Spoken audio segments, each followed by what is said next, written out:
Salut les KT, j'espère que vous allez bien, que vous vous portez bien. Aujourd'hui on va parler de Dragon Ball Super, on va parler de Goku. Est-ce que Goku peut aller encore au-dessus de l'Ultra Instinct?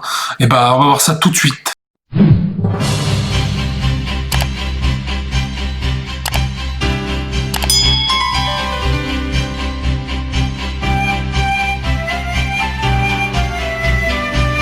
Du coup, on l'a vu précédemment maintenant dans l'arc Moro, Goku maîtrise l'Ultra Instinct. Maintenant, dans l'arc qui va suivre Granola, même dans le film Dragon Ball Super pour l'animé, et dans les futurs arcs, comment donner un adversaire de taille à Goku? Là, on va me dire, oui, mais on n'a qu'à faire un adversaire plus fort que l'Ultra Instinct. On a un problème. L'Ultra Instinct a été évoqué, que ce soit dans le manga ou l'animé, comme l'art martial ultime. C'est-à-dire que même les dieux de la destruction ont du mal à le maîtriser. Tu vois ton Beerus il galère. Il galère à le maîtriser, c'est annoncé par les anges. Il n'y a que les anges qui arrivent à le maîtriser parfaitement avec Goku maintenant. Et le problème, c'est que l'Ultra Instinct était présenté comme un état. En gros, ton corps réagit instinctivement. C'était pas censé une transformation ni un gain de puissance. C'est ton corps. Il réagit à chaque coup. Offensivement, il réagit tout seul. Tu vois, c'est l'art martial ultime. Sauf qu'on a un autre problème. Techniquement, maintenant, l'Ultra Instinct nous est présenté d'une deuxième façon, comme j'ai pu le dire précédemment. Il est présenté comme une transformation et en plus en gain de puissance. C'est-à-dire qu'en gros, maintenant, Goku, il a l'Ultra Instinct, il gagne en puissance, il gagne en agilité, beaucoup, parce que c'est l'Ultra Instinct, et ce n'est plus un état. Et en plus, pour le maîtriser, l'Ultra Instinct, t'as l'impression que t'as plus besoin forcément de maîtriser tes émotions, maîtriser tous tes sentiments, ce qui avait été dit dans l'arc du tournoi du pouvoir, en gros. Mais du coup, question et un gros problème. Tu mets qui face à Goku dans la suite de Dragon Ball Super en termes d'ennemis? Freezer, non, parce que Freezer, il va se faire claquer le cul, Freezer. Tu mets qui d'autre? T'es obligé de mettre un ennemi qui va être supérieur à l'Ultra Instinct pour amener un minimum d'enjeu de drama. Et on sait que dans Dragon Ball Super, en termes d'enjeu et de drama, il n'y a pas grand chose. Hormis peut-être dans Black Goku, où il y avait un petit quelque chose. Faisons un parallèle sur Vegeta également. Vegeta, une petite vidéo que j'avais fait sur lui par rapport à est-ce que c'était la fin, est-ce qu'on allait le mettre de côté. L'affiche se met en rouge, je t'invite à aller voir cette vidéo. Mais du coup, comment faire pour que Vegeta attrape Goku si Goku a atteint l'Ultra Instinct et par rapport à l'ennemi? C'est-à-dire, en gros, s'il y a un ennemi du niveau de Goku, Vegeta il va se faire défoncer d'entrée.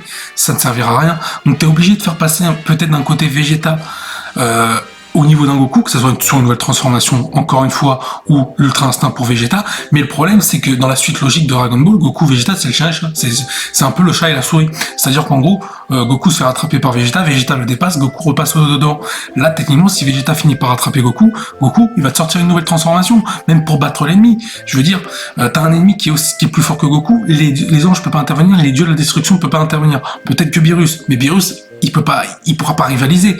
Si tu t'affrontes un ennemi qui est plus fort que l'Ultra Instinct, alors que Beerus ne maîtrise pas l'Ultra Instinct, enfin pas entièrement, difficilement, alors que Goku lui le maîtrise. À quel moment Beerus va le taper l'adversaire? C'est pas logique. Du coup, pour battre ses adversaires dans la suite de Dragon Ball Super, on aurait forcément un Goku qui doit se surpasser. Quand je dis ennemi, il va y avoir l'ennemi du film qui va arriver bientôt, et il va y avoir la suite des arcs après la Granola.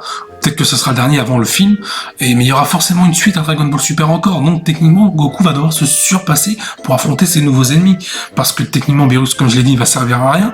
Donc on est forcément obligé d'avoir un Goku qui va devoir aller au-dessus de l'Ultra Instinct. Alors est-ce qu'il va combiner l'Ultra Instinct avec le Super Saiyan? Malheureusement, je suis persuadé qu'ils y pensent sérieusement à faire ça. Mais le problème, ça serait incohérent par rapport aux caractéristiques de l'Ultra Instinct ou Super Saiyan.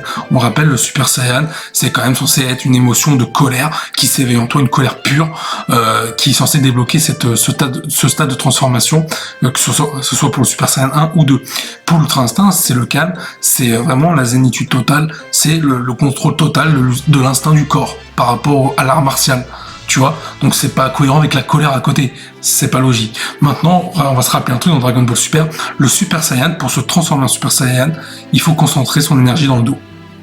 Est-ce qu'ils vont pas prendre cette explication-là? Ils l'ont dit, ils l'ont fait, hein. J'ai envie de te dire, ils peuvent le ressortir une couille comme ça, hein. Après, est-ce que ça me plairait de voir un Goku Ultra Instinct Super Saiyan? Oui, pour visuellement, ce serait pas mal, ce serait beau, je pense que ce serait même vendeur, mais je pense que j'aurais une overdose à force d'avoir autant de transformations, et là, ça serait une putain d'incohérence.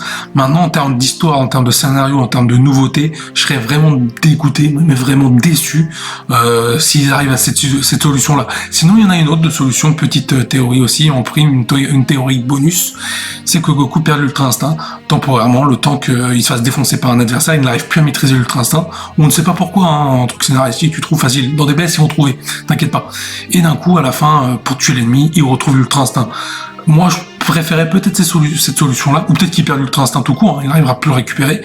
Peut-être que ça serait mieux que nous sortir une 60e transformation, parce que après c'est surenchère, ça a déjà commencé, ça a niqué Dragon Ball Super dans sa grande partie pour moi.